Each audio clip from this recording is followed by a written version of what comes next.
Label மாதிரியே சிறையும் வந்து உங்களுக்கு ஒரு பெரிய பிரேக் இப்ப ரீசெண்டா கொடுத்துச்சுல. சோ நீங்க எதிர்பார்த்தீங்களா இந்த லெவலுக்கு ரெஸ்பான்ஸ் வந்து கிடைக்கும் படத்துல? இல்ல கண்டிப்பா இல்ல. ஏன்னா after label I had good 1 year break. ஏன்னா நான் என்ன நினைச்சேன்னா லேபிள் முடிஞ்சோடனே ஓகேடா இனிமே அப்படியே வரும் அப்படியே கண்டான வரும் அப்படின்னு நினைச்சோம். எதுவுமே இல்ல. சுத்தி பார்த்தா வெறும் காடுங்க. என்னங்க நடக்குது அப்படிதான் இருந்துச்சு. அப்பதான் புரிஞ்சது okay it's not easy. It's like நம்ம வந்து ஒரே ஓவர் நைட்ல இந்த மாதிரி நினைச்சோம். அது எல்லாருக்கும் தோணும்னு நினைக்கிறேன் ப்ராபப்ளி ஃபர்ஸ்ட் பிரேக் கிடைச்ச உடனே. பட் அது கிடையாது. அது ஒரு ப்ராசஸ். திருப்பி போய் அந்த ஜோனை ஹிட் பண்ணிக்கிட்டே இருக்கணும்.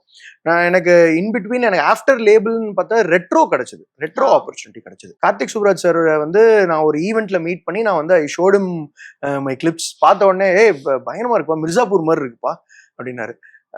நீங்க வந்துருங்க லைக் ஆஃபீஸ்க்கு அப்படின்னு சொல்லிட்டு வர சொல்லிட்டாரு. ரெட்ரோல he gave me opportunity. So அது வந்து என்னோட கான்டாக்ட் பேஸை இன்னும் கொஞ்சம் பெருசாக்கிச்சு.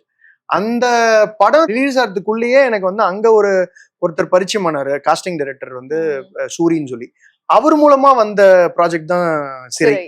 ஸோ நான் எப்படி பாக்குறேன்னா இது வந்து more than my project speaking, more than that என்னோட கான்டாக்ட் பேஸ் தான் it is going to help me. அப்பதான் அதை ரியலைஸ் பண்ணேன். So I have to meet people. Networking தான் வெரி இம்பார்ட்டன்ட். அது நான் ஃபீல் பண்றேன். என்னதான் நம்ம பர்ஃபார்ம் தெரிஞ்சாலும் பண்ண முடியுன்ற ஒரு கான்ஃபிடன்ஸ் இருந்தாலும் அது நம்ம தெரியணும். நம்ம போய் பேசணும். Right time at right place with right people. இந்த மூணுமே கரெக்டா கனெக்ஷன் ஒரே நேர்கோடுல இருந்தாதான் நம்மளுக்கு ஆப்பர்ச்சுனிட்டி கிளிக் ஆகுன்றது தெரிஞ்சிச்சு. ஸோ அதை நோக்கி தான் இப்போ ஓடிட்டு இருக்கேன்.